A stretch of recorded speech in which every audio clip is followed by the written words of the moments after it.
Hello, welcome back to the Barely Bookish podcast. Welcome. We're with Candace. We're doing Kindred, and the reason this intro is so fast because we have a lot to say, and I just needed to throw it all out there.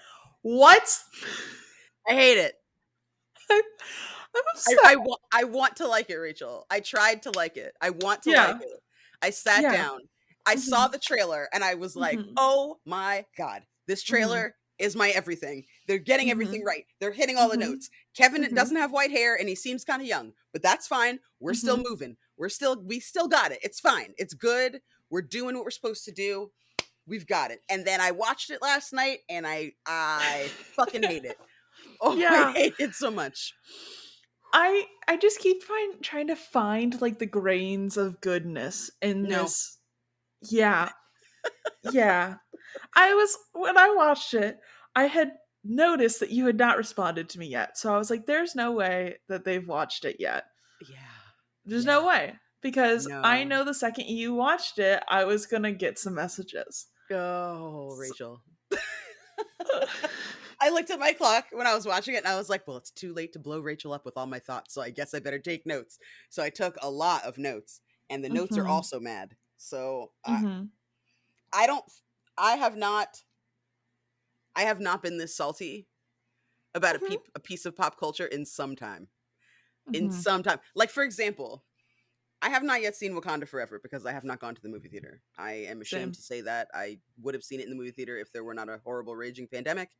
I'm just very nervous of enclosed spaces in South Florida for good reason. Um, Fair. but like, if Wakanda Forever, if I watch that and it's bad, which I know it's not because everybody and their mom is like, it's so good, you haven't seen it. So like, I'm fine. But like, if I Mhm. had watched that and it was bad, I'd say that this might still make me saltier that this is bad. And like Black Panther is a big deal for me. So Yeah. like I am I think the thing that makes me even angrier is Mhm. that they got me with the trailer. That's the I thing that fucked know. me up more is that I was expecting something great because of the trailer and it's not Mhm. great. It's not great at all. It is the opposite of great. It's not Yeah. the worst thing I've seen in my life, Yeah.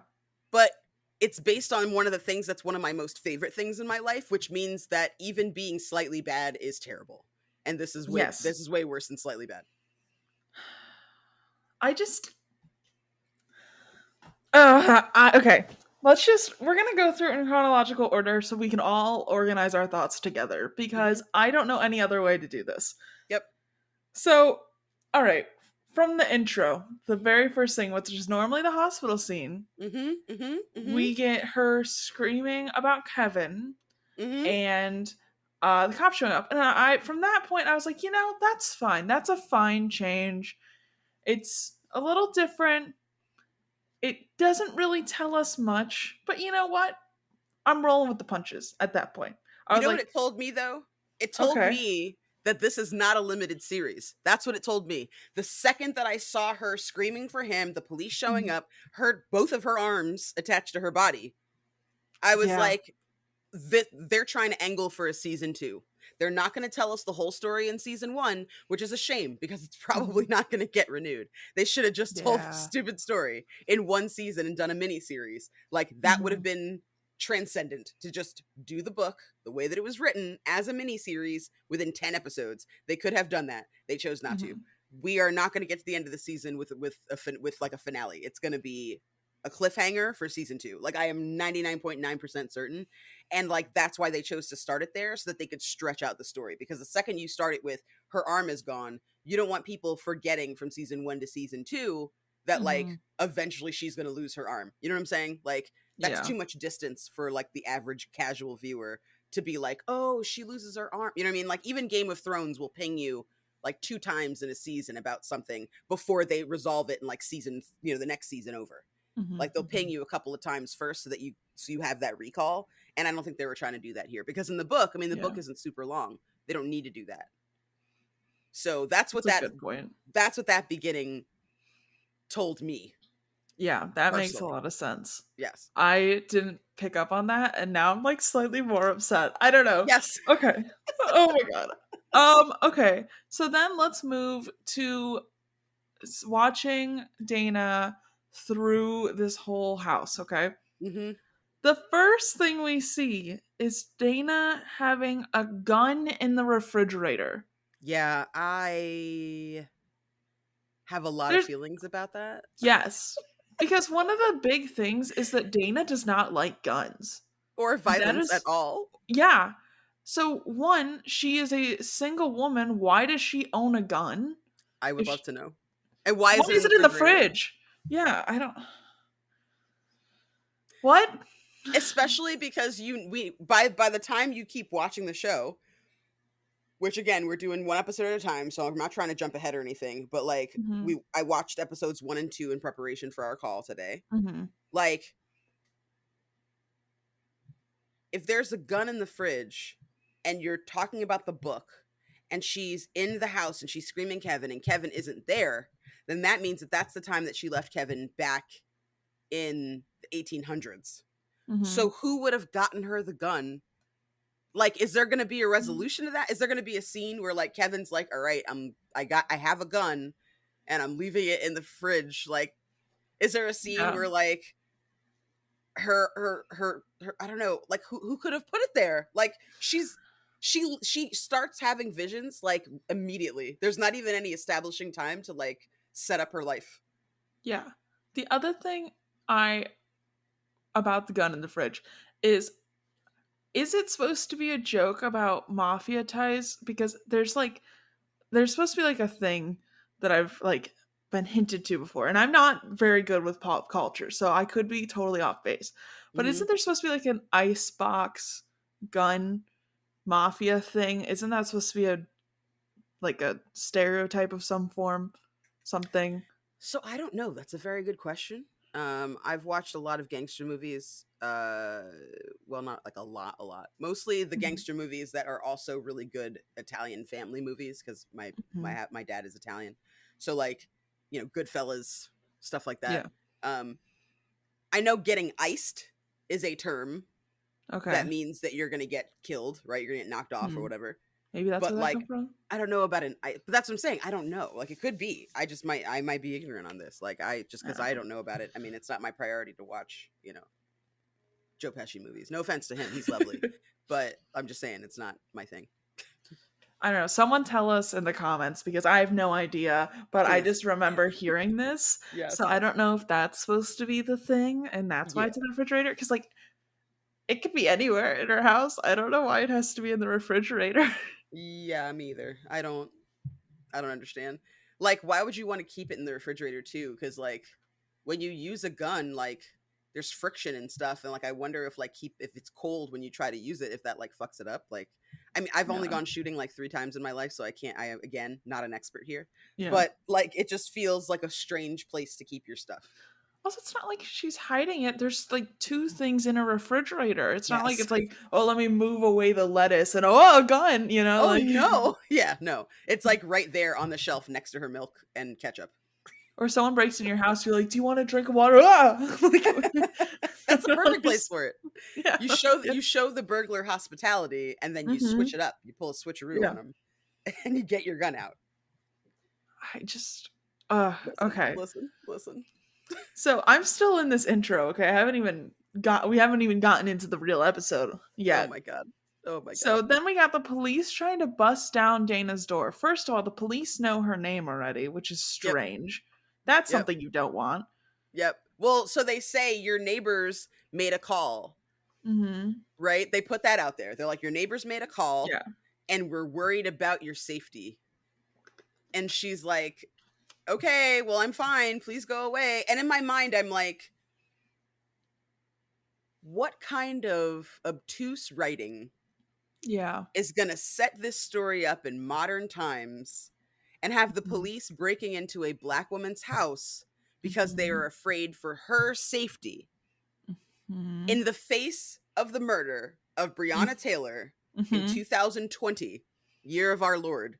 Hmm. Why in the world do you have police breaking into a black woman's house because they're concerned about her safety? Hmm. No, No. no, no. No. I Just no. refuse. Mm-mm. No. Throw it in the trash, send it back to whence it came Hmm. because no, absolutely not. Mhm. Even if the neighbors were worried, they would knock and they would wait patiently. They were not gonna fucking swat your door and fucking come into your home, okay? Yeah, Unless there's a bomb threat or they think exactly. something illegal is happening inside or they're quote unquote serving a no knock warrant, in which case they wouldn't have knocked. Okay? Like, no, no, Yeah. no, Yeah. What? Okay. no. So, also, this girl's phone is like chronically dead. Always. What? Like, I hate that she has a phone. I hate that they didn't yeah. just set it in the 70s. I understand like why they wanted to put it in present day so that Mhm. or present-ish day so that you can have an understanding Mhm. of what like what black people and black women specifically are going through now. But I Yeah. immediately questioned. I was like, how are you going to have this? How are you going to tell this story the same way? To me, the largest plot point of Kindred Mhm. is Dana, a woman who is married to a white man at a time when that is very unusual and still something people are fighting for. Dr. King is 2 years dead, right? In the book, it's 1970. So Mhm. she's in a radical relationship with Kevin, and it's Mhm. about her reconciliation of the way the world treats her, the way her husband treats her, and then Mhm. she goes back in time and understands the way that like her ancestors were treated, Mhm. including the ancestor who treats her like a slave. And Mhm. the juxtaposition and understand and the breaking down of her thoughts on ownership of a person because Mhm. Kevin treats her like he owns her. Like to me that's like one of the main themes of the original book, Yeah. and when you set it in present day, like you can still have that conversation. I'm in two interracial relationships, right? Mhm. Like there are conversations that I have with my partners about my blackness and about my black experience that are necessary. Like I can't date people of outside of my race that aren't interested in hearing about those things because they're integral to my worldview, Mhm. to how to understand me, how to love me, how to care for me, right? My love language, like all of that is wrapped up in my daily life Mhm. experiences. You can't, they're inextricably linked. You can't separate them. But like Mhm. what they're doing here, I'm like looking at it. I'm like, so is this not the point? It feels like this might not be Yeah. the point of this show. I I don't know. really I don't know what the point is. I I see don't she know has a gun. either. She's trying to grab her go bag. She kind of starts to vanish or whatever. She's like screaming for Kevin at the top of her lungs, and then it does like a hard cut to like the opening like letters. Mhm. I pushed pause. I got up. I walked around for a minute, and then I sat back down and was like, "All right, let's continue." Yeah. Yeah. And like okay, so we've also introduced multiple new characters in this Oh too. my So god. we've got her aunt and uncle, a Who are grandma. her aunt and uncle in the book? Like her Mhm. aunt is like they are a memory. They're a Yes. memory in a conversation she has with Kevin in the past. Mhm. She's like, "My aunt and uncle, I don't talk to them anymore because they're always in my business. They don't think that I do the right thing. They think I'm impulsive." Full Mhm. stop. That's it. And there's a whole dinner scene, and she's mean Mhm. to them. And in my mind, I'm Mhm. like, that was the point when I was like, I need to look up who wrote this. Because the way that Dana acts in that scene with her aunt and uncle, like, fine, she's late. Okay, cool. But like, why are we gonna sit here and pretend that this woman is gonna be that rude to her elders? Like, I don't not trying to say anything about other people's cultures, Mhm. but in the black community, I do not know a lot of black people that are willing to like throw the fuck down with their aunts and uncles the way this version of Dana is willing to throw the fuck down. I also don't know why they make her so like Privileged? she's privileged, Yeah. she's salty and kind of surly with people. Yeah. She like prefers watching Dynasty, which has like one black character in Diane Carroll. That's like a very white, like it's a historically extremely white show, right? Like Mhm. I almost felt a little attacked because I like punk rock music and alternative music, and throughout my life, people have tried to be like, "Oh, you're fucking an Oreo," which is a horrifically racist term. Like, "Oh, I'm black on Mhm. black on the outside, white on the inside." Like, what is that supposed to mean? Because I listen to like a style of music that was stolen from black people and co-opted by white people, and now it's quote unquote white, right? Like, because that's Mhm. the music that I identify with and I listen to, that makes me somehow less black. Like, what? So like, she doesn't know any of the funk music of her people, right? Which I also know, right? Like, you should know both sides of the story, both sides, you know, you should know all sides of your culture. But like, Mhm. she doesn't know that, but she's like, Dynasty is my jam. And I'm like, I love Downton Abbey. Don't get me Yeah. wrong.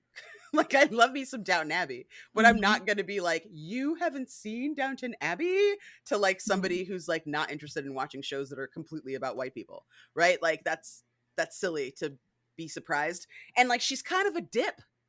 Like, she doesn't seem super smart. Like, Mhm. she seems very incapable of like living a normal life. She like doesn't go visit the house she buys.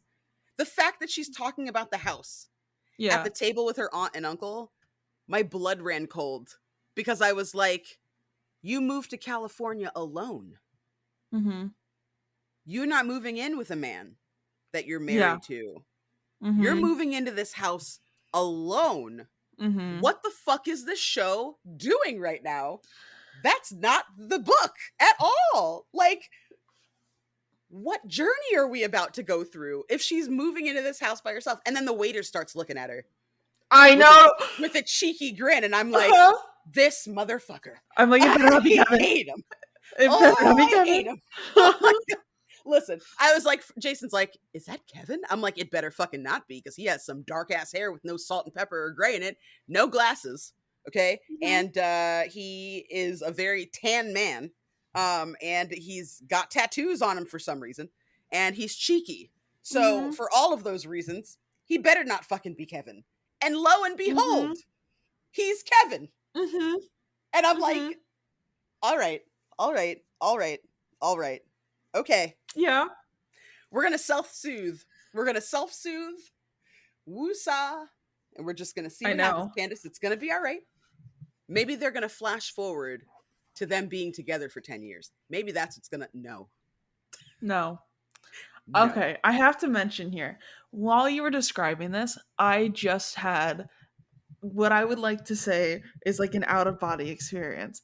I think what they are trying to do is they're trying to like make this whole play on like I don't know if they're trying to make it seem like modern black women no longer even I like understand what like they've made this okay, you know how okay, let me just back up. And then I need you to take the words that are in my head Mm-hmm. and Mm-hmm. Mm-hmm. okay. You know how like millennials make movies about Gen Z kids and Yep. they're like, "Oh, you don't even understand what MySpace is and you think you say words like Riz and like they're doing that but about like Black ladies. Yes. yes. Okay. Yes. They Yeah. are. Yes. That's exactly what it is. She's And sitting there confused why her aunt and uncle are clutching their pearls over the fact that uh-huh. she sold one of the last black owned brownstones Yep. to whoever the fuck. And I'm Mhm. like, everyone knows about the gentrification of Brooklyn and the fact Mhm. that black people used to exist in those areas. Spike Lee Yeah. has a movie called Crooklyn about Brooklyn in the early 90s, and it is a Mhm. black ass movie because it used to be a black ass place. Okay? Like, black people used to pass those brownstones down family to Mhm. family to family. And the reason Mhm. that they were all pushed out is because eventually the property taxes and stuff became too high, right? Mhm. People started to kind of push them out. Developers were like, ooh, these brownstones are really nice. They have good bones. We could sell them for a lot more money, and offered these black people money. Now, granted, this is the same time when you've got fucking crack being flooded into black neighborhoods, right? You have people, again, same thing they did with the Native Americans, right? Where they're like, hey, here's alcohol. And the Native Americans were like, okay, well, you know, our lives kind of suck. This is going to help make our lives better. And then it just made their lives worse. Crack is the same way. Oh, it's really hard Mhm. being black. Well, you know what takes your mind off of it? These drugs. Oh, okay. I mean, yeah, I'll try it. And then like the whole community's ruined. So Mhm. that's they've been wealthy white people have been poisoning the well and disenfranchising minorities for since the dawn of time, right? Mhm. And she's sitting across from her aunt and uncle, who are old enough to remember this, which Mhm. like everyone's old enough to remember this, including fucking Gen Z, Mhm. because it's happening right now. It's a current Mhm. event. And is just like nonchalantly like, oh yeah, I sold it. It went so fast too. And in my head, I'm like, it went so fast implies that you didn't charge what you should have charged for it. Mhm. Went so fast means you just wanted to get it off your hands so you could move to LA. And why is she moving to LA? So she can be a television writer. She Mhm. has a book on writing for television that she uses. And I'm Mhm. like, I need to look up who wrote this. I have to look up who's directing it. I need to see, are there a lot of white people that are working on this production? So most of the people working on this are black people. I can Okay. only assume that the studio was like, we're going to need to make a lot of changes to your script because here are some problems that we see with it. White people don't want to see that, you know, they used to be evil and that, you know, some of them might still be a little bit evil when faced with the realities of what it's like to be a black person in the face of Mhm. their own privilege. They're not going to make the right choice, which I think is a really important conversation to have because there are a Mhm. lot of my white friends that have had to come to me and be like, I made a poor choice. I had a Mhm. situation in front of me and I didn't do the right thing. How do I make Mhm. up for that? I've had people make the wrong choice in my face and walk away, even though they said that they were an ally, even though they said they had my back and supported me, right? Mhm. Like I've had people do the right thing and still come and decompress with me. Hey, was that a moment that like my privilege was showing? Mhm. Yes, it was. And this is why. I don't judge you for Mhm. that, but yes, your privilege was showing. Thank you for being aware, right? Like Yeah. whatever. So like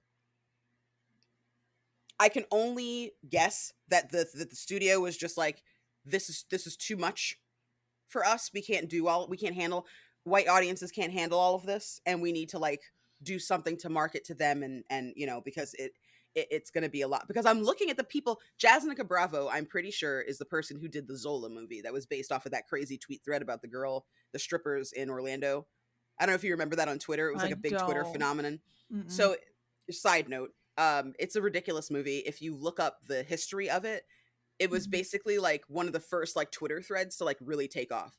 Like it was like this Okay. girl was like just got back from this fucking road trip with this crazy ass bitch in Daytona. Like it was wild. And then Worse like than did the Daytona. second tweet. Yeah, so then she Mhm. did the second tweet about her like wild ass like party weekend that she had. She was like, I was just trying to make some quick money. And this white girl like took me all over the fucking city and it was insane. And it's like super like it's very slangy, right? Very colloquial. Like it's very Mhm. like, you know, central North Florida, you know, Mhm. janky talk, right? Janky speak.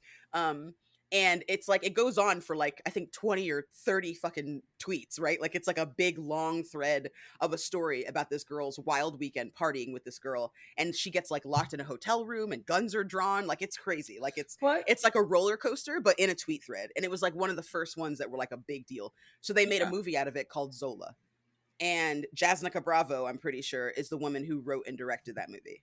So that's part Interesting. of the reason I was excited because I was like, I really enjoyed that movie. It was really wild. Yeah. And it was really like dead on to the tweet. So I was like, oh, cool, right? Which is why I was like expecting a lot going into this because I was like, oh, well, it's going to be a lot like the book because she's really Mhm. good at that, at like making something new from something that is written, right?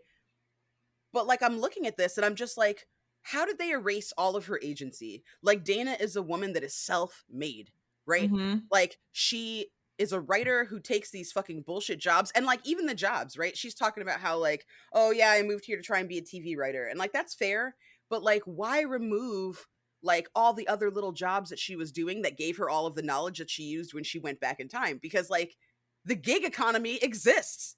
I'm a Mhm. part of it. You're a part of it, right? Like Mhm. we take roles and jobs based on like, oh, I need a little more money this month. I'll Yeah. edit your fucking physician's desk reference. I'll proofread your, you know, aerospace manual. Like that exists right now. So why remove the gig economy from that and like reduce her intellect? Because Yeah. she is not smart. I'm sorry, she is not that smart. Like she's just not. That and then okay. Down to taking the ride from this strange white man Yes. in a fucking restaurant in In 2016 we LA. find out. 2016. Mhm.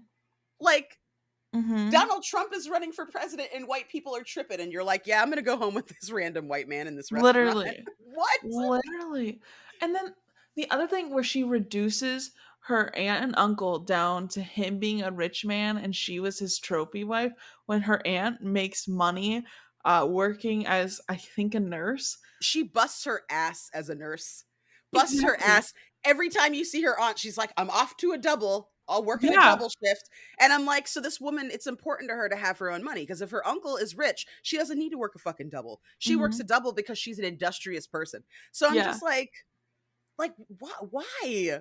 Why Yeah. do this? Is it because they have to set her uncle and aunt up as like shitty people to like help her understand why her Um, mom disappeared? Like I just like I and then, don't, like, and I'm not keep gonna lie, in black mind. people trophy wives, right? They do. Yeah. Like, but Everybody's got trophy wives. every culture has a trophy Yeah. wife of some sort. But why? What how does it serve anyone? I don't know. And it's like, are we supposed to like actively hate Dana? Because that's what's happening here. And like, the thing I don't understand is that Dana in the present day is such a dirtbag to Yeah. everyone around her. And then she Yeah. sees this like drowning little boy. She's like, I have to protect him and read him little books. Like, no, No. no, you No. don't, Dana. No. You're a Like terrible person. the Dana of the book is Yeah. patient. She is semi-stoic. She's very Hmm. thoughtful. She doesn't Hmm. have a whole lot to say. She doesn't trust Kevin the first or second or third time she meets him. He basically forces himself on her friend-wise because he Hmm. keeps sitting at her table and fucking inviting her out over and over until she finally says yes. He wears her down, right? She's Hmm. somebody who's studious. She cares a lot about her job. Like she's got her nose in a fucking book at all times. Like, do Hmm. not fucking come at me and tell me that this woman is looking for an easy way out. Like, no, dude, no. And like, you're telling me she bought like a home in Silver Lake with the money that she got from the brownstone, but still has a ton of money left over? Hmm. No, no, Yeah. And then, no, like, the other thing that's just, like, absolutely insane to me is for whatever reason, Dana will not respect in this movie her own privilege. no. Like, she gets, like, Doesn't even look at it. hissy. Yeah. And can I just say too, like, so when Kevin's driving her home, he Mhm. says, well, somebody told you should live in Silver Lake, I guess. Like he like Mhm. jokes about where she lives. Mhm. So the reason that this was such a sticking point for me, like Mhm. my brain exploded, like I foamed at the mouth because Mhm. literally 4 days ago I Mhm. had a conversation with somebody who was like, "Have you thought about moving to LA?" And I was like, "Yeah, I'd love to live in Silver Lake. I've heard Yeah. really good things about it. It looks really cute. All the homes look really adorable. Yeah. Seems like a great place to go. Lots of queer people out there." And the person was like, "Okay, well, television's been lying to you. Silver Lake is not it. It's not a bad place to live. People that live in Mhm. Silver Lake seem to like it. It's very, very, very, very, very overwhelmingly white." Oh. And I was like, "Really?" They were like, Yeah. "Yeah, man. Like it's very white." And sure, there's queer people, but they're like Pete Buttigieg, like married with a dog, with and kids, queers. They're Mhm. not like like leather daddy scene, like fucking Okay. Oh. lesbians who brunch kind of. Yeah. Those people live in Edo. That's where you want to go. You want to go to West Hollywood. You don't want to sit up in Silver Lake. Plus, it's really expensive and blah, blah, blah. It's like one of the most expensive places to live. So this person starts telling me all the reasons that I don't want to live in Silver Lake. And I'm like, okay, well, so if I did like 5 seconds more of my research, because I'm not seriously thinking about moving out there unless I have a job, right? So Mhm. it was kind of like a what if conversation. But this person purchases a whole ass house you buy, Mhm. Mhm. and don't know anything about the neighborhood, are Mhm. surprised when he makes a comment. Mhm. I like what what I, Yeah. and like with Kevin, to circle back, Mhm. Mhm. No, that's fine. my note says, okay, so I still hate Kevin. Arguably Mhm. more because it feels like they're gonna let this character off the hook for distracting Dana and co-opting her agency as a woman and as a writer like he does in the book. He's mad corny. If they flip this into he resents her because she's more successful than him, fine. But so far I hate the change. And as we know, there's no time for that. There's no Yeah. time for him to resent her. So we're just going in blind, I guess. And I'm like, Yeah. cool, cool, I just cool. I think the thing I hate more than anything else is that not only in this movie is Kevin incredibly useless. Like throughout the entire thing, I wish he was not there I mean, like, so all of the useless time. that it makes you wonder. Like, you're just Yeah. like, What? You're in a Yeah, band? why? Get out. Yeah, literally, I mean, it's what are you cool that doing you're in a here? band. Fucking rad, dude. I'm so happy for you. I'm glad you're in a fucking band and you know so much about black music and you're educating this black woman about black music because clearly she doesn't know anything about her own culture in a Mm, super fucking mansplaining white cis mm, way. mhm, Thank you mhm. so much for that. That's something I totally fucking needed in my this show about my favorite fucking book. Yeah. Jesus Christ. I did not understand the entire thing about the records. I was Oh my like, "Why god. is this happening?" I was very confused. I feel like it's a symbol of her throwing away her history. She's like, "Oh, I don't know, I found them in a Probably. closet somewhere," right? Doesn't even go through them. She's like, "I have no way of listening to them." As if you can't put them in fucking frames and hang them in your house as a reminder of your ancestors. I cannot tell you how many fucking albums I have in this house right now at this moment that belonged to my mom when she was younger. I've Mhm, got fucking Prince's Kiss, but as a mhm. single. I've got Madonna singles. I've got Yeah. like fucking La Chic albums. Shit, I'm never gonna listen to, dude. I'm never gonna crack them. I'm never gonna open them. I Mhm. have the full album of Purple Rain. Why do I need to listen to Just Kiss by itself on a single? I don't need Yeah. that, but I'm not throwing it away because it's a memento of a Mhm, time when my mom had an experience, right? She has mhm. singles because some dude ripped her off that she was dating and he had left his albums at her house and he was like, "Can I come get my stuff?" And she was like, "I'm pretty sure you owe me some fucking money. Now you can't come get your stuff." So like that's why I have these singles and I will Mom's keep so them killer. forever. As yes, it is a symbol of how badass my mom is and I will never Mhm, let them go because mhm. like hello, like that's amazing.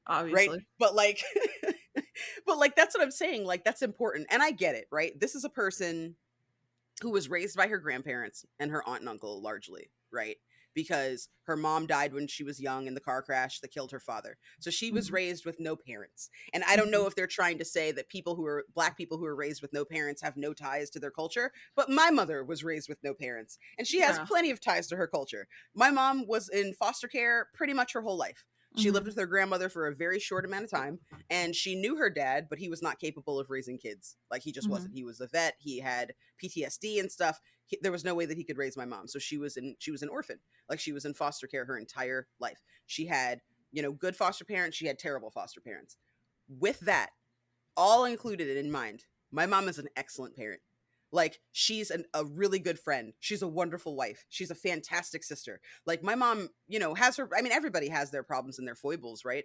That come up from the way they were raised, or the things they didn't have, or neglect they've experienced, or problems that they went through. Right? Everybody's got a mhm. quirk or an issue, but like the way they're portraying Dana as being like so cold, like she's cold and selfish and Mhm, like unrealistic and hubristic and mhm. like doesn't seem to give a shit about anything, but then Yeah. like jumps into this understanding with this white man like it's easy, like it's fine, like you just trust that.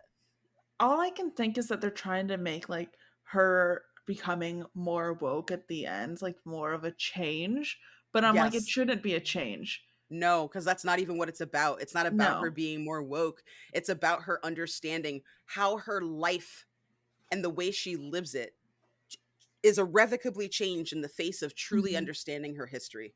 It's about Yes. how a lot of black people don't understand our history and don't understand how serious it was for our Mhm. ancestors because there's very little writing about it because those Mm. people couldn't record their experiences, right? Yeah. History tells the sides of the winners, right? Slaves weren't winners. All right. They got a fucking short stick in a crooked lottery, right? Like Mhm. by happenstance, they found themselves in a completely foreign and strange land and being mistreated just because they were a different fucking color. Like they were less Mhm. than human. Like, do not give people a break on understanding that because history books already do. Yeah. History books already treat it like, oh, well, it was short. No, it wasn't. And it wasn't that bad. Yes, it was. And, Mhm. sort of people died. It was a genocide. It Mhm. was a genocide number of people that died. Mhm. And yeah, we still have black people today. Wonderful. But like that was because we were bred like animals to make other white people's lives easier. Yeah. Like that's the reality. And like without understanding that reality, you can't understand where we are now and Dana has Mhm. no lesson to learn. Mhm. Like she has none. She's acting like all of this is new information, you know? Dude, And, like, the whole point is, like, the entire point of this book is that, as you said, understanding of, yeah, we know it's really bad, but not like you can never understand just how bad it is until you live it. And that's right. what, you know, we're trying to like Octavia Butler is trying to show us like, yeah, That's the it was crux of the bad, book.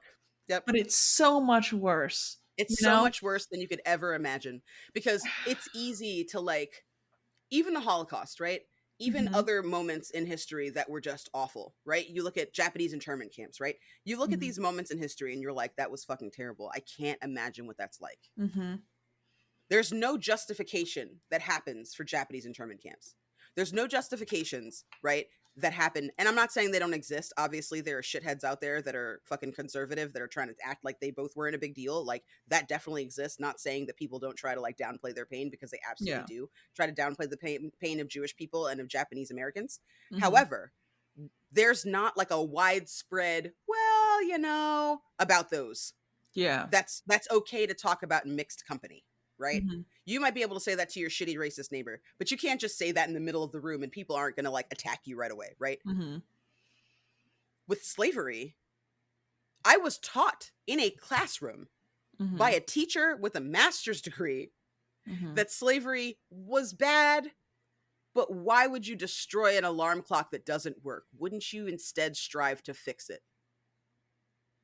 When talking about a human being, that's the level. I mean, this is a class full of 25 students, all white except for me. And Uh, that's what was told to these kids. So like there is a national shame that we have mhm. surrounding slavery to this day, right? But it's resulted in the subversion of the narrative. Instead Mhm. of we are ashamed because it was so bad, it's we don't want to be ashamed, so we're going to minimize it, right? Yeah. And like this show should be doing everything else but that. Yeah. Like It's the just not fact that that the visions, hard. it's not. And then the visions start earlier. Like Mhm. Kevin sends her some bullshit text message. Oh, I give other kinds of rides too. I'm like, is this So motherfucker mad. asking her about a mustache ride at fucking 1 o'clock in the morning, the first night he fucking meets her? Because I swear to God, like Oh, 1000%. And he's like, I "Was that swear text too much?" Yes. What? that's not what I What? meant. I realize how it sounded. I'm like, fuck you. What other kind of rides do you give, bitch? Anyway, I'm sorry. I'm sorry. Mhm. Mhm. So Mhm. she's in her room. She wakes up. She hears a baby crying. I'm like, what's Mhm. going on? What's happening, man? What's happening? Yeah. What? Mhm. Why is there a baby? Yes. And she goes over to a bassinet that's mysteriously in her room, And and it's mysteriously modern. it's still her room. Uh-huh. That's why it's a Oh. bassinet that's modern, that's in her room. And she goes over to the bassinet and puts the baby on its back and looks into the hallway. And in the hallway of her house, but also Mhm. not her house, which Yeah. I'm like, why is she seeing visions? That's not a thing in the book. Yeah. It's like a brief like blip and then she's there. It's Mhm. pain first and then the blip. And then she Mhm. opens her eyes and she's wherever she is. It's not, oh, I see an aura effect and I can see things that aren't there. Like that's not what happens. Yeah. Rufus can see her in that way, but she can't Mhm. see him in that way. Yeah. So she's in the hallway. She looks across. She sees who it's clear that is Margaret Whalen. Mhm. And a black woman shushes her, covers her mouth with her hand, and goes, your husband's gonna come if you don't shut up right now. Talks to her like that. I know. And this woman is like, okay. I know. What? Yeah. Like What? yeah. The What? way that it like still like okay.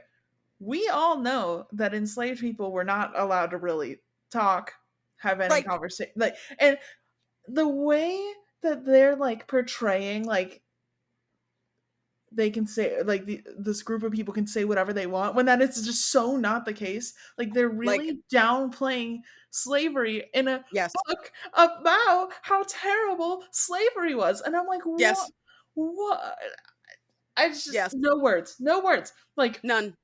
Not a single word. episode 2 I'm gonna circle back to this in episode 2 Yeah, because I yeah, have thoughts about the interaction with Kevin, and I think that was Thomas that he was talking to, yeah. I believe. Tom Whalen. Yep. Same. No, not Tom Lots of Whalen. things to say. The Kevin and doctor? no, The what was doctor? Nigel's dad's name? Oh, Luke. Luke, yes. I also have feelings about Okay. that. Well, we will touch back on this with that. But oh my god, yeah, I don't Like, understand. I don't understand. Like, So then she's like, I had a dream about my mother.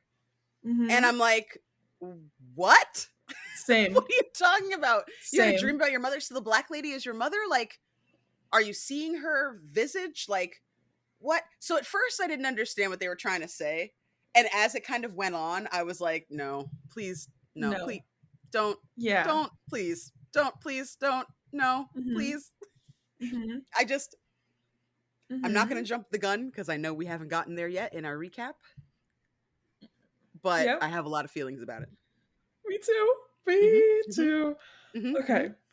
To go in chronological order, um, we're gonna get some other little tasty tidbits here. She goes on this second date with Kevin, spends multiple thousands of dollars Yep. on home stuff. First of all, why does she not have anything? She moved an entire home in the Brownstones, I don't understand. the entire home, and she got rid of everything, but somehow brought these records with her. I don't understand. I don't understand.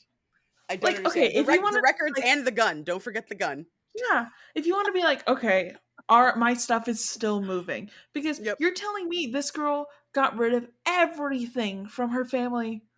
including her parents that died and her grandmother that raised her. This girl got rid of everything of sentimental value. Yep. In a world where black people literally have nothing to hand down to their children because generational wealth is a problem in that community. Like, Yeah.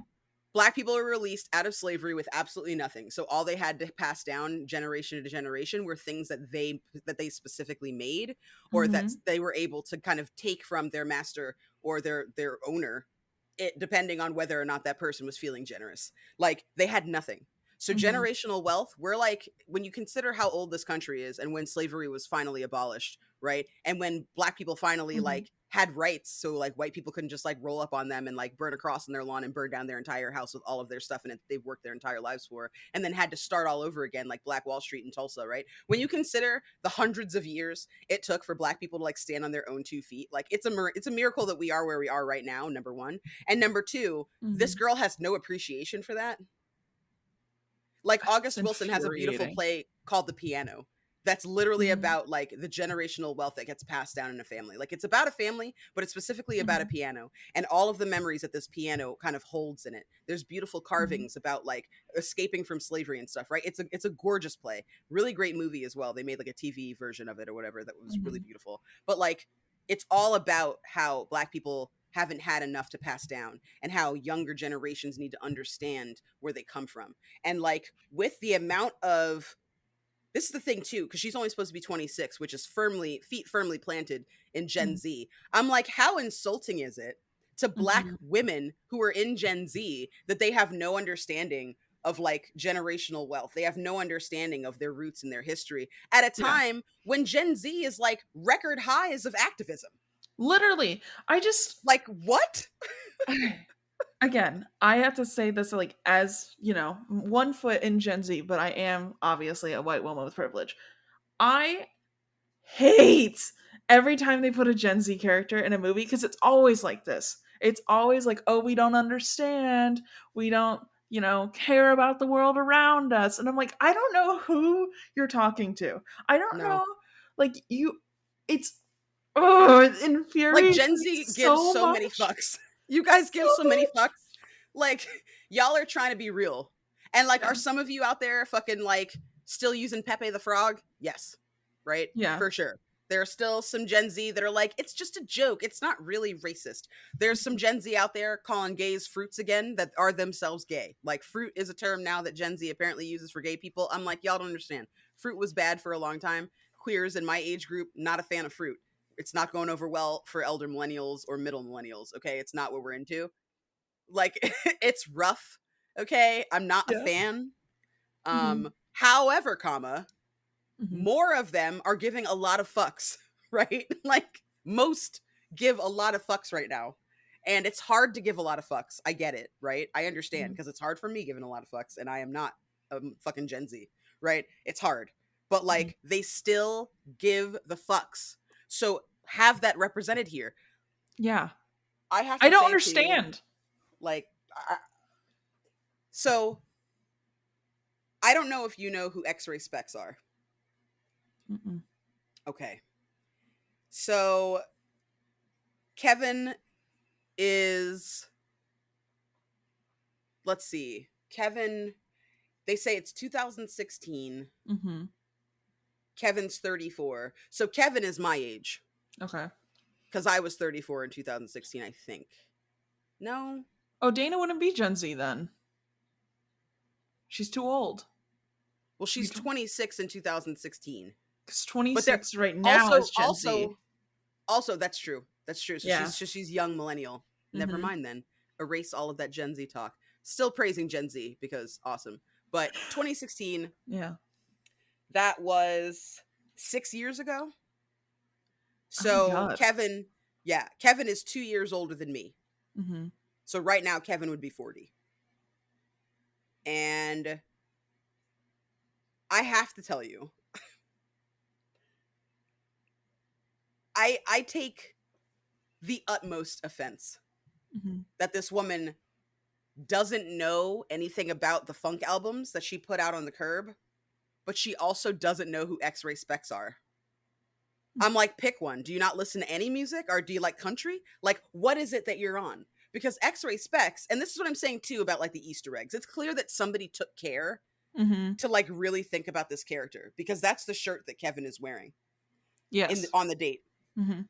It's a t-shirt, it says X-Ray Specs in red lettering. It's their logo, and then it has a bunch of people sitting in a movie theater with like 3D glasses on. Mhm.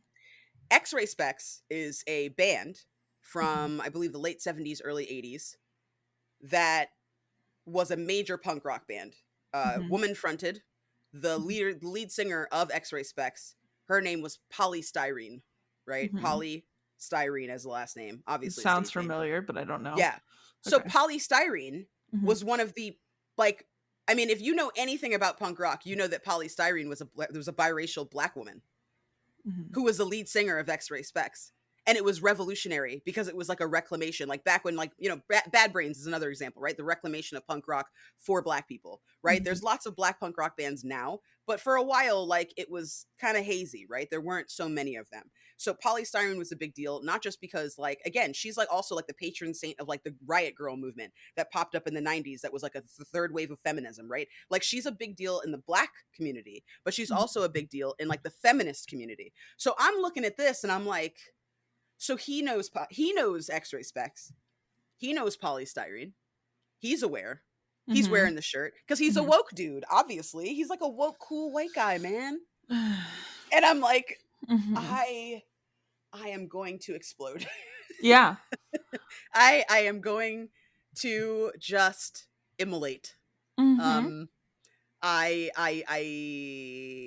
yeah, I just like, and then they bond over the loss of family. They're sitting after they buy that $7,000 mattress, which, like, sure. Yeah. Um, Mhm. Yeah, and then like, she's like, "Oh, do I need to pay you?" And he goes, "You pay me in your trauma stories." I'm like, "What, sir? What did you just say?" low key fucking profiting off of black trauma. Okay. All right. All Mm, right. Well, I'm mm, glad I know where the show's priorities are. Um, so I they're sitting on top of his fucking station wagon and they're talking, they're looking out over LA. They bond over a lack of family, and I'm like, Kevin has a racist sister. He's like, I'm an yes, and I was orphan. waiting. You're an orphan. We're I was doing orphans club. I'm like, yeah? What about your racist sister, though? That's important. yeah. You should absolutely talk about a racist sister in 2016. I know something about somebody's racist sister in Mhm. 2016. Okay? I know something about that experience. I had that experience in 2016, thank you, where my sister in law said something that was not awesome. Like, that's the Yeah. perfect time to discuss it. And they Yeah. just gloss right over it. Nope, no family. Anyway, Yeah. like, they And better come it's back around to the racist sister. I swear to fucking God, she better be a they Trump don't. supporter, or I'm gonna throw up my hands. I don't know. I'm trying to figure out who this movie's for because Same. I Same. It's not for fans of the book. no, no, because here's the thing. If they made this movie for, because there's a 50% chance they made this movie for racist white people, Right. okay, To to change try and minds see or if they something. can divulge, yes. Hmm. Hmm. And how we're gonna know is if they either A, mention the sister, but don't mention that the sister's definitely 1000% a Trump supporter, or if they make the sister like uber racist in a weird way, Mm-hmm. how like when they overly compensate, so they just Yeah. like they like casually slay slurs just in a grocery store, Yeah. which is like if you've ever had a racist family member, they're quiet about it because they know they're Yeah. racist and Yeah. they And they say know it that it's behind not closed acceptable. doors. Yep. Exactly. So in the movies, a lot of times what they try and do is they're like, oh, just make them like overly racist in a way that like nobody will identify that they are in fact racist because they're like, oh, I don't do that in a grocery store. Like, I don't know. I can't figure out how they're gonna do this, or if they're just not gonna do it all and they're just gonna gloss over everything. Yeah. I'm very I'm stressed out. I'm very, yeah. Um yeah. Yeah. Okay. In the next part, let's talk really quickly about the rich people's cat. So one last thing that just occurred to me, Yes. and I just don't want to like move on No, you're fine. just Go yet because for it. I'm afraid I'm gonna forget it. So one last thing. Hmm. There's a scene that says now, right? Like in the Hmm. big letters from, Captain America or whatever, like the big giant letters where it's like present day. Um, Hmm. Hmm. but also it's 2016. Why would you say now if it's not now? I thought now meant 2022, and then they revealed that it's 2016, and I'm like, was this made a long time ago and it's just been sitting on a shelf? Like, I don't what are know. you talking about? I don't know why, because they've also just made it present day, but they, as you said, with 2016, they've again dated this. Yes. Because if you made it modern day, post Rona, post Trump, post all of this, like that's a great time to have this conversation and bring it back Absolutely. up. A lot has Absolutely. happened that you can once again, because again, being in an interrelationship post these types of things, Yes. you're bringing back a lot of this conversation, making it pre and putting this in 2016. Like you have a lot of this again, like shadowed racism, you know? Yes. Like with Corona, and with Trump, people lost their filter. It's Yes. a lot more commonplace Yes. again to have just people like blatant, obvious, and Yes. everything. And I just, There was a breakdown in society. yeah, Mhm. I don't understand. I'm so confused. Yes. Yes. The only way they can get away with this in my head is if, as you said, it was shelved for a while and they recorded it in 2016. But I still don't think that happened. So you're right. Yeah. I have my production manager Mhm. has messaged me and let me know that it was recorded in 2021. So no. No. What? So no. No. They chose to set it specifically in 2016. All right, you know what? It's fine. It's fine. Basically, I'm like, all right. Mm. They go back to her house Oh. and she's like walking through her home Oh, and after they Kevin's have a in the other weird room. kiss. Yes, after their weird ass kiss that was not They romantic. have no chemistry and they're just They have making zero out chemistry. and having sex. You know who he reminds me of? He's like a shitty Brendan Fraser. That's the vibe that the actor for Kevin gives me. Like, if Mm. this were 1997, it would be Brendan Fraser, and he would be way more likable and adorable and fantastic because he is, right? But this dude gives me like Brendan Fraser vibes, and like, but not in like a cool way, in like a dumb way. And like, I hate feeling like that because I wanted to. I mean, let's be real. I was looking forward to hating Kevin, but for different reasons. Yes. Okay, not for these reasons. So I hate the way that they change how she experiences things. Yeah. Okay? Like she is in her home she turns around, right? Like, he calls her princess. She has like a fucking, like, Wait, the cat is pre her getting called princess. right. So let's talk about the cat. I'm sorry, I'm getting ahead of It's no, myself. it's fine. I'm just trying to be as chronological as humanly possible, but it's not going So, very well. like, oh, I thought she finds the cat after she gets called princess No, because they have she tells him sex. to leave, I thought. No, that these are two back-to-back instances. Cat, so they have sex. She gets a glass of water. Oh, Cat, he yeah. finds her. He goes, "Oh Yes. my god!" And then he sits her down, and he's like, "Princess," and she's like, "Get the fuck out of my house right now." Right. So Yeah. she goes, that's when she goes back and has the incident where Rufus is drowning. Mm-hmm.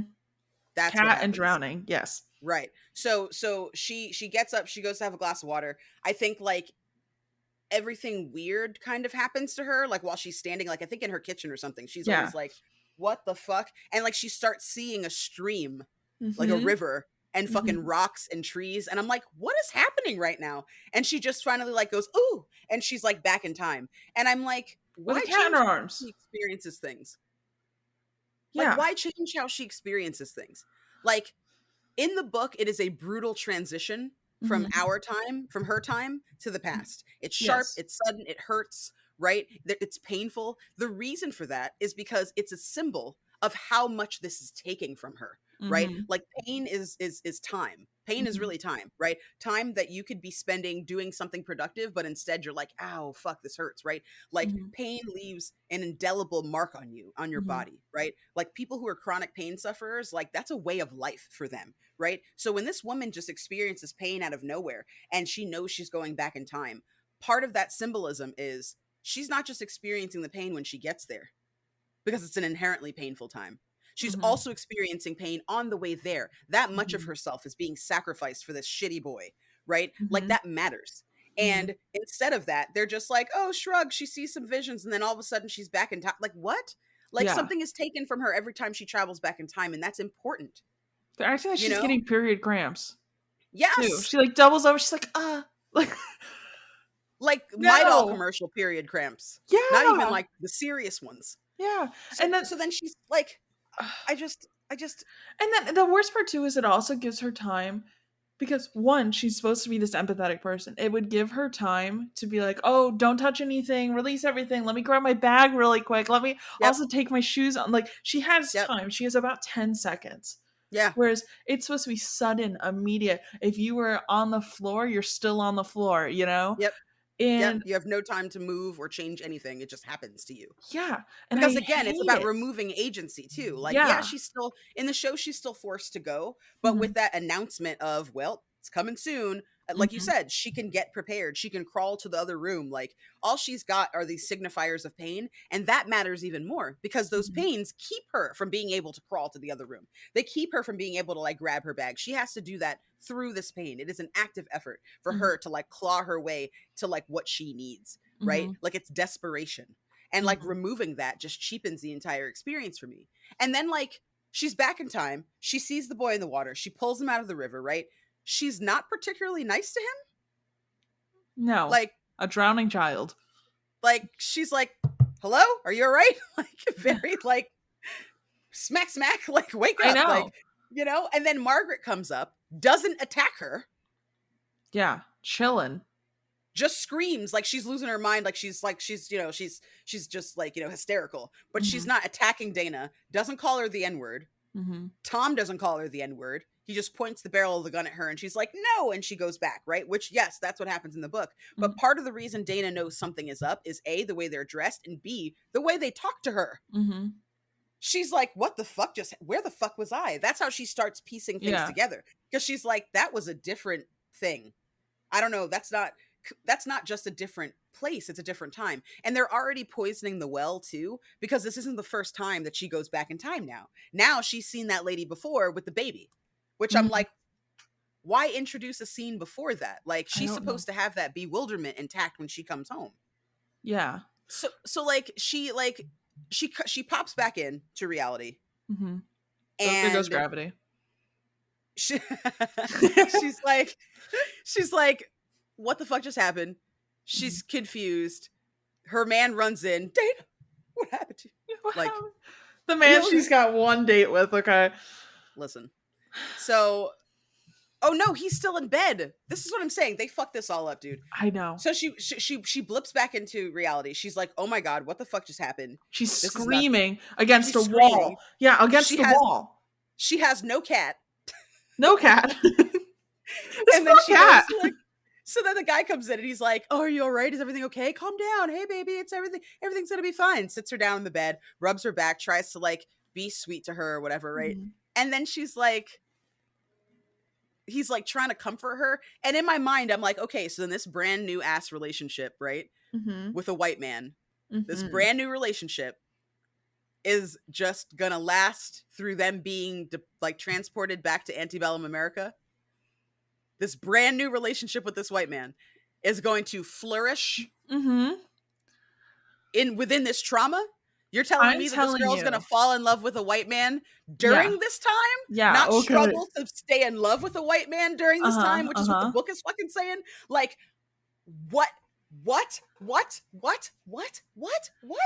I telling me don't. you go on a first date with someone you met on Tinder, you guys sleep together, and you see that person screaming bloody murder at a wall. You're And gonna you chill. stay? You Absolutely stay. not. Listen, Absolutely not. I'd be like, you have a like, great day, and can person. I just say, I'm gonna to go. you, as someone who has been in a lot of interracial relationships. I've done a lot of interracial dating, right? Just a product Mm-hmm. of where I'm from and the availability of suitors and paramours. Lots of Mm-hmm. interracial dating, right? Mm-hmm. Tons.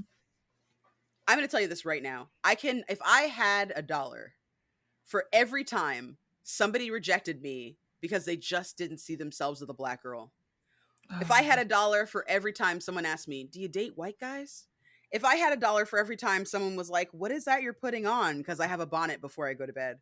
Mm-hmm. If I could tell you the number of times someone went, "Oh, you're going to get real dark then, huh? If you go out in the sun and you go on, you get a tan, you're not going to be like that color you are now. You're going to get like real dark." Like, I can't tell you how problematic it is to Yeah. date interracially sometimes, especially as a woman-shaped person. Like, people think they can say whatever the fuck they want to you, and it's not great, right? Mm-hmm. So, even if he's the wokest woke, right? Even if he's the wokest motherfucker in the world, Mm-hmm. just no, okay? No. Yeah. No. No. He's No. gonna have really stupid fucking questions. Like, my current partner that I live with, right? He is a white cis man. Mm-hmm. He has dated several black women before me. Mm-hmm. So there was a lot of learning curve and conversation I did not have to have with him when we Yeah. first started getting serious. If this show were about me going back into antebellum times with Mm-hmm. Jason, right? Mm-hmm. Um, like the first week we started dating, Mm-hmm. he is a fantastic person. And even then, I'd be like, yeah, this relationship is flourishing in this time. Like, Mm-mm. no, No.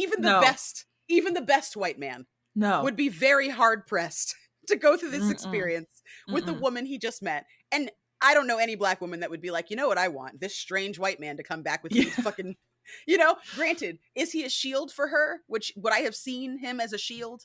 Yes. But I wouldn't be like, what's going to be smart is using this person as a shield and being a Yeah. fucking selfish bitch and making sure that his life, he's all fucked up too, in addition Yeah. to me being fucked up. Like, no, dude. No. No. No. So then the neighbors come. Yeah. And I'm like, why are there so many white people in this show? I There's so know. many more. Like, there's so many. I was like, did they like, who are these people? So my first problem Mm-hmm. is that they're like knocking at the door, right? Being like real fucking nosy. Mm-hmm. And it feels like the woman is distrustful of this white man in the house, right? It Yeah. feels like the woman's like, "Can I see your partner? Where is she? I would like to look at her, please. I need to make sure she's safe." I'm like, okay, listen, as somebody who went through a domestic violence experience in college, Mm-hmm. everybody was home. Every single person was home. Nobody knocked at my door until after it was over. Yeah. Nobody came for me, man. And like, that is something that a lot of abuse victims encounter because people want to mind their business. Mm-hmm. They don't want to get involved in other people's drama. I once saw a man drag a woman by her hair in a parking lot in the middle of the day because it was playoff season and he was hammered. And people were just standing there watching it. No one was on their phone. I was in my car. I immediately called the police because I was like, absolutely not. I can't Yeah. take him on. He was gigantic. Like, there was no way I was physically going to be able to get involved without hurting myself. But Yeah. I immediately called the cops. And I'm not someone who's like, oh, the cops are all good. I don't believe all cops are good. But like, that was a situation that required somebody far more heavy handed than me. And none of the fucking dudes that were in that bar were doing anything about it. Mm-hmm. People are apathetic. There are numerous reports of people on Facebook watching someone get raped in an alley that do nothing. They film it and they go, how fucked up is this thing I saw today? Like, people do not get involved for each other's well being, Mm-hmm. especially not a new Black woman that is in this all white neighborhood. I'm sorry.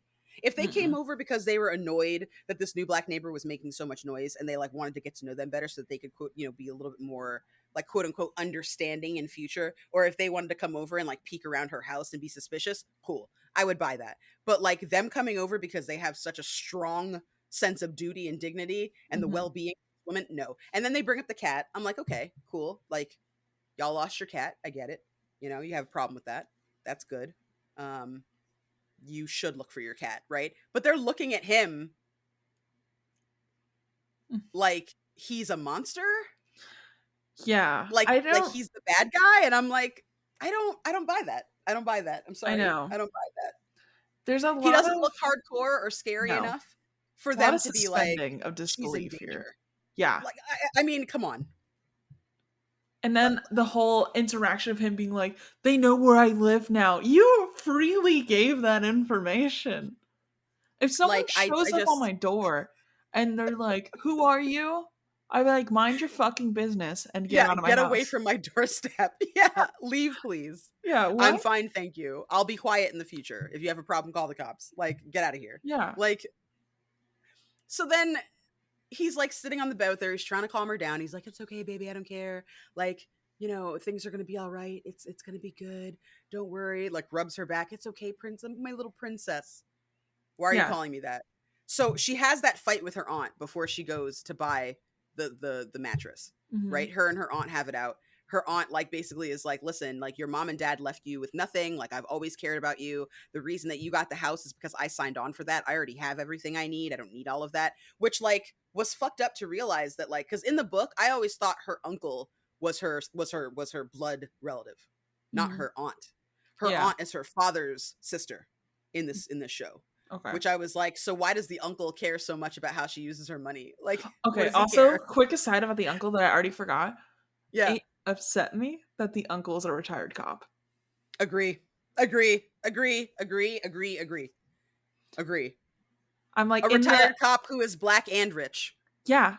And I'm like, in Okay, the era of ACAB, you're telling me right now sure, that this sure, this man is a sure. retired rich black cop in Why New not? York? Okay. Mind you, my Okay. uncle is a retired cop in New Mhm, Jersey, and mhm. while he does have land and he does have a car he does not have car payments on, he is far from rich. He is not Yeah. a wealthy person that's going to like take me to like a 17-star restaurant to yell at me about how I use my money. Okay? Like Yeah. that's not happening. Where did this man get all of his money from? I need to know. I need to know, especially because apparently there was money in the wife's family Mhm, if she got the if the brownstone could have been passed to her mhm. because she was the next logical person to get it. So she calls her princess. The aunt Yeah. calls Dana princess, like, look at you, little princess, right? And Dana like blows up at her, freaks out. So then when Kevin calls her princess, she's like, nope, get out of my fucking house. Which I'm like, I mean, I hear you, but at the same time, if two different people are calling you princess in one day, maybe you need to do some self fucking reflection. Like, I, Facts. the only Black girls I know that are called princess because that's their name. Yeah. That's it. That that's it. Who I've calls never people heard someone. princess? I've never I, heard somebody refer to someone else as princess other except than Link, yeah. Link Okay, from I've heard it Zelda. twice. Like I've That's heard it. parents call their daughters princess, like dads usually call their daughters princess, Yep. and I've heard passenger princess. That's it. Any I've other also way? heard Pillow Princess, but that's Okay, yes, yes, also, yes, you yes. know, that's different. Yeah. Listen, out of those contexts, if anybody called me princess, it's on site. Yeah. Like Yeah. this random white man that you're telling me is the wokest white man in LA apparently Yep. calls this woman princess? No. I don't No. buy it. I don't buy it. No. No. And then he's like, "Well, you're rich or whatever. You buy all this stuff for yourself and like you're really, you do whatever you want." And she's like, "No, fuck off. Leave me alone. Get the fuck out of here." And like dismisses him. Yes.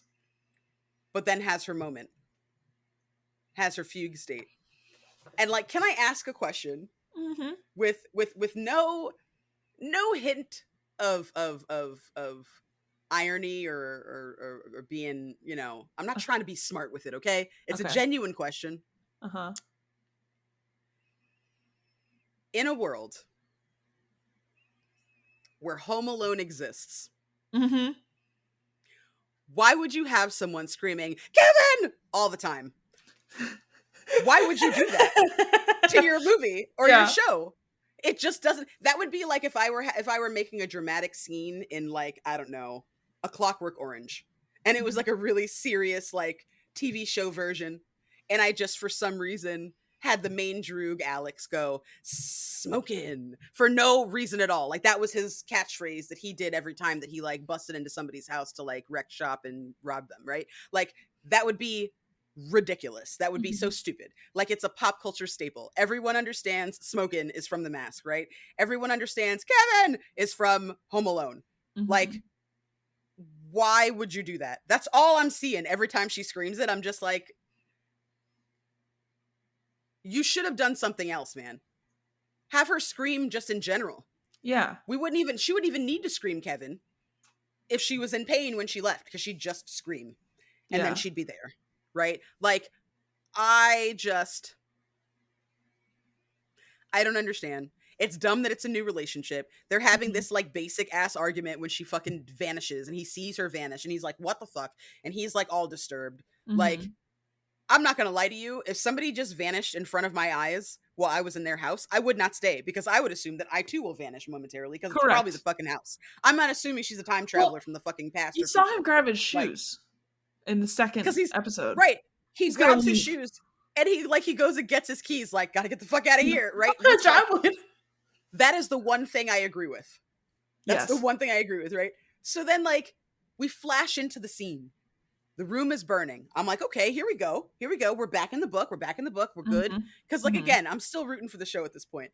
I'm Mhm. back in the driver's seat. I'm like, great. We're in the book. This is awesome. Here we are. Drapes are on fire. This is perfect. I'm like, this seems like a lot of fire, though. Like, this seems like Yes. way more fire than in the book. This seems like a fire that's like burning out of control. This is like a rage. How's she putting this out? She picks this child up. The whole house is now awake and she runs him outside. And I'm like, time the fuck out. Yeah. Time out. What are you saying right now? What are you talking about right now? What is happening? Why is she removing him from his room? There's Mhm. an entire conversation that happens with Rufus when she fucking puts the fire out that gives her all of the information that she needs to know about where and when she is. Why eliminate that? Why remove that? Why have the whole house wake up? What, to what end? Yeah. Like, to what end? She puts the fire out real quick. She sits down with Rufus. They have a conversation. Mhm. Right? She's there, she's stroking his hair. She's like, "Hey, you should be better." And he's like, "Well, I never heard, a nigger that talks like you." And she's like, "Hold on a second. Yeah. Can't be saying that, buddy." "Well, why not? I call all the slaves that." "What? What time is it? When are we?" And he's like, "Oh, it's 1816 or whatever year." Mhm. "Okay." And she like sits with that for a second and then starts talking to him about his plantation, about his life, about about all the shit that's going on with him. And he downloads her on like where the fuck they are. That's when he tells her about Alice and the Mhm. little house. He's like, "You know what? You better get out of here because my dad is gonna fucking go nuts if he catches you because you're not." He's like, "I thought you were a man. I keep seeing you. My daddy thinks you're a man and you got to go and whatever." And he warns her and tells her, "Why don't you go ahead and skedaddle? If you go through the woods, you'll eventually get to the Greenwoods farm. They are a free family, the mom and the daughter, Mhm. and you can find them." And she hears Alice Greenwood and goes, "Wait a minute, Alice Greenwood. Why does that name sound familiar?" This version of Dana knows nothing about her family tree, nothing about her Literally. history. So I'm sitting here watching it going, how how is this going to work? Yeah. What is how what? Like, I'm Yeah. sitting here like, what how are we connecting the dots here? So then she like leaves the house Mhm. I'm hearing Tom Wayland, right? He sounds way meaner than he does in the book. Tom Wayland in the book is just like, he's not a nice man, but he's very like, he's just over it. Like he has a lack of patience because the wife that he Also, really loved died, he's and hot, his son which is an upsets idiot. me. Yo, Tom Whalen is super hot. Did you notice who he is? The actor? Fucking No, Jason Stackhouse from True Blood? I haven't seen True Blood. Okay, well, first of all, that surprises me. And second of all, I've been told to watch it, I just never have. But this man is fine, like a fine yeah, wine, yeah, and it he's mad upsets hot. me. It's really upsetting We're because, supposed to like, you're like, hate him, and he's all so right. hot. Yeah, yeah, he's way too hot. Um, like, Rufus, the actor who plays Rufus is terrible. I don't know why they've done this to us. He's Yeah, not good. It's yeah, really bad. Then she's like running blindly through this forest. She doesn't know where she's going. She's just running away. yeah, And I'm like, this is dumb. Why is she just running away? Like anybody could find her. Like the worst part is if you've read the book, you know that she has to like skulk around because she knows that it's antebellum South. And she's like, I can't just like walk upright. I have to fucking hunch like a fucking mhm, animal because if somebody sees me, they're gonna fucking brutalize the fuck out of me and bring me back to whatever plantation they think yeah. I'm from. Right? Plus, Like it's dangerous. yeah. Plus, they said, "Oh, go to Hagar's house." So Hagar already Listen, exists. listen. Oh, Rachel, Yeah, they just Rachel, destroyed it. I don't Rachel, understand. Rachel. It was like someone was like, here's a pinata Hmm. shaped like this book, Kindred, Hmm. and smash. Yeah, And instead of candy that comes out, it's just question marks. Like, what yeah, the fuck? And then, like, she's talking to this man. And I'm like, I swear to God, he better not say his name is Nigel. He doesn't say his name is anything. So I was like, okay, well, he could still be Luke then. And then Luke yeah, gives her this information, right? That, like, she needs to be careful and that she needs to go left and then right and then left and gives her very practical directions, which, like, that doesn't make any sense at all. Um, I don't understand why Hagar already has a house, already has a farm. They say Olivia is taking care of her, and I immediately was like, is she a slave? Because I don't remember a character named Olivia, and I yeah, certainly don't remember Olivia caring for Alice. I'm like, why would Olivia need to care? I mean, Olivia caring for Alice's mom, whose name escapes me right now. But like, I remember just being like, at like the second I heard it, I was like, is she a freed woman? Because I don't know anybody who could choose to live near a freed slave, right? A free person hmm, and care for them that's also a slave, right? So I'm yeah, already like confused. I'm like, what's going on? I don't understand, right? That's curious. There's no mistaking her for a man like there is in the book. That conversation yeah, doesn't happen. And I yeah, get it. She's in a bathrobe, but that's part of my beef with it too is like, why is she in a fucking bathrobe? She wasn't in a bathrobe in the book. She's always in pants, right? Like, yeah. it makes her more vulnerable. So then she's like running, right? Hmm. She's trying to like get to this house. She walks inside. Like before she gets to the house, she meets a quote unquote kindly white man on a horse, only one of them, which in the book we know that when she gets to the Greenwoods farm, Hmm. the husband, the father of Alice Greenwood, is not free. Hmm. And there's that whole scene that plays out where that raiding party of like 4 or 5 white men Hmm. gets to their farm and threatens the entire family. They pull them out of bed because she gets to the house first. Hmm. And they're like, "Oh, you can't stay here. You can't be in here. You got to go." And then those white guys come and fucking like rip everybody out of the home. And they beat the hell out of the husband and I think kill him in front of his family. No, they.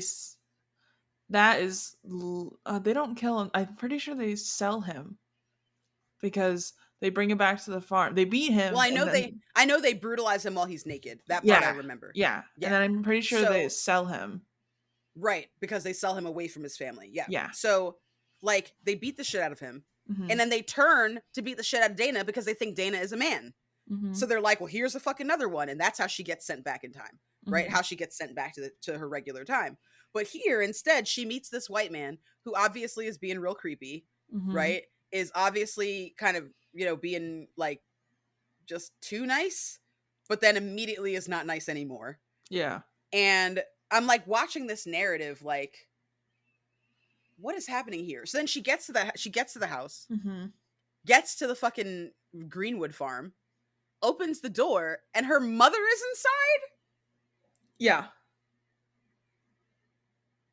And like, she's talking to her mother like she doesn't know it's her mother, but her mother's talking to her like she knows it's her. And everybody Uh-huh. already knows Dana's name. And I'm like, why do people know Dana's name in this time already? Like, I know. this doesn't make any fucking sense. And I'm like, okay, so is it because her mom failed that she now is going back in time?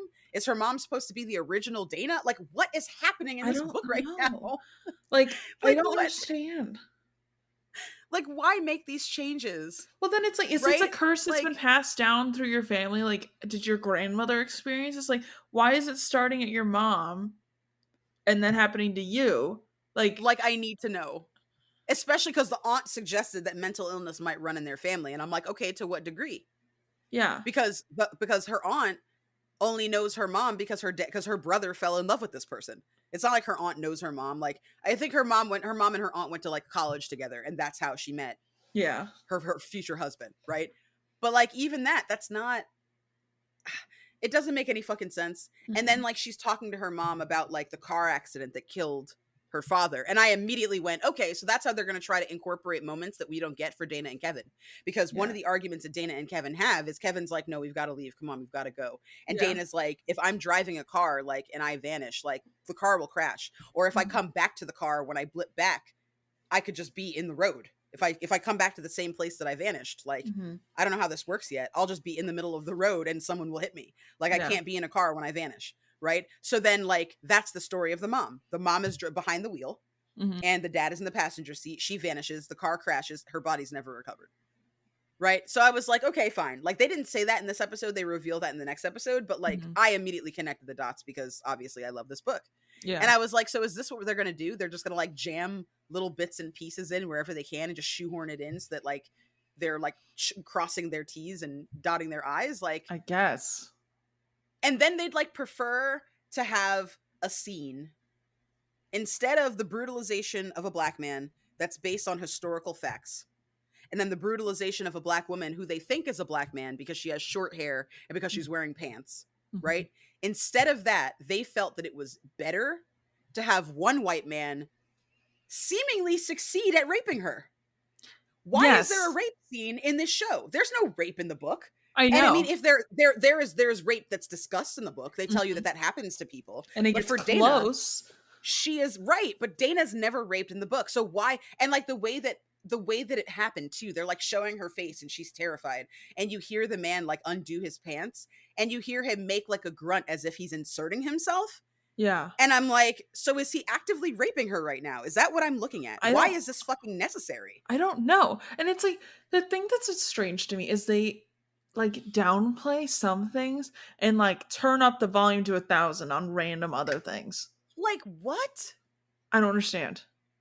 I get it. They're trying to say, oh, white people felt that they had fucking, authority over every black person, even the ones that were free. I understand, right? But Mhm. that's not how you fucking do it, dude. And then to No. show it, not just have her be like, someone almost got me out there, like to show it, like, no. And then like, so we get to the end of the show. She blips back, whatever. Like, the guy I think punches her in the face and she blips back with that violence because like Nigel like hits the guy and she's afraid she's about to die, so she like vanishes. Yeah. But like, not Nigel, Luke, sorry. Mhm.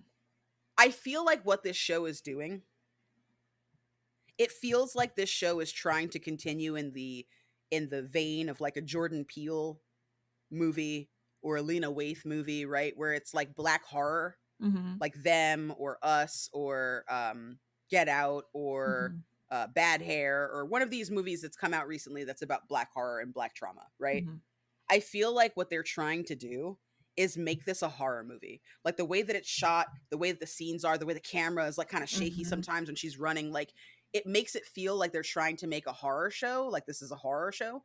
Mhm. But like you don't have to make this scenario scary.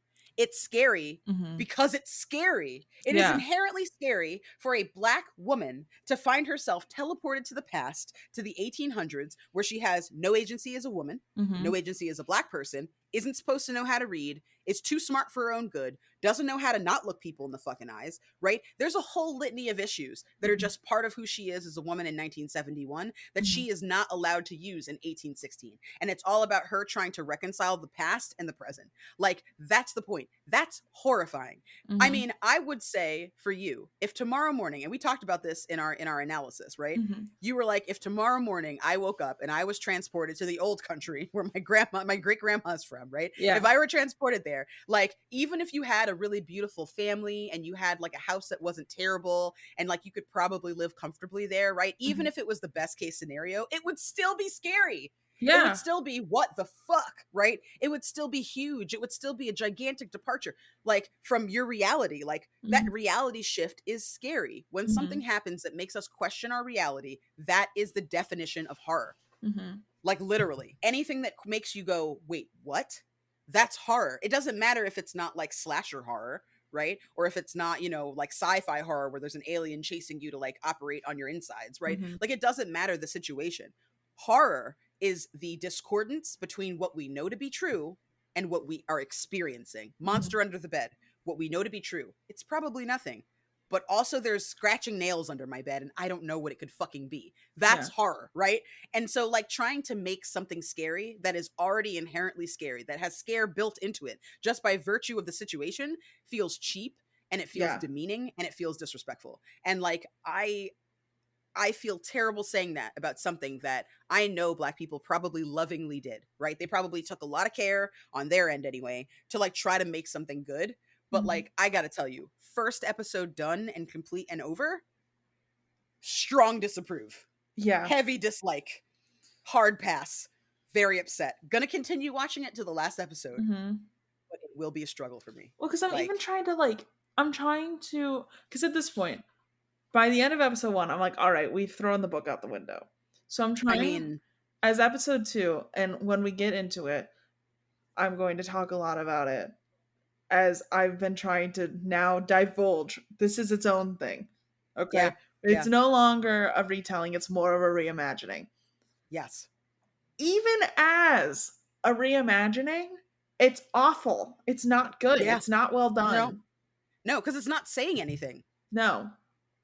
Right now, it's saying absolutely nothing. It's It's word saying vomit. slavery was bad. Okay, what are you doing that's different? Yeah. How are you making me connect with this in a new way? Yeah. Like, I man, I know. So on this high that we've talked about when we're all amped up, we're gonna quickly say lots of thoughts and opinions. Tune in yes, next week when we are going to continue on our thoughts and opinions because boy oh boy does the second episode somehow get kind of worse. yes, it does. Yeah. But you know what? It's going to be something we're all going to talk about. And maybe I'll look back on this with some hee hees and ha ha's when we finish at the end. I don't know. But it'll be great. Yeah, I I hope hope. so. I hope. I hope so. Yeah. Candace, where can the people of the internet find you and your stuff? You can find me at that Candace girl on Twitter, at Candace the Magnificent, pretty much everywhere else. I do variety streaming on Twitch, which includes video games, Lego builds, solo TTRPG adventures, ukulele concerts, and more. You can also find me on YouTube at Candace the Magnificent, where you can find all of my ice cream reviews and some other TTRPG reviews that I've done and will be doing in the future. I am a TTRPG professional. Honestly, it sounds weird to say that, but I am. Woo! I GM and roleplay for part of my living. I'm also a writer, so please feel free to hit me up and follow what I'm doing if you want some more. Yeah. And I love this little happy ending to our rage that we have right now. This entire podcast is one giant shitpost, except it matters. Exactly. And we will catch you all next week with more thoughts, opinions, emotions, and feelings. Whew. Bye. Bye.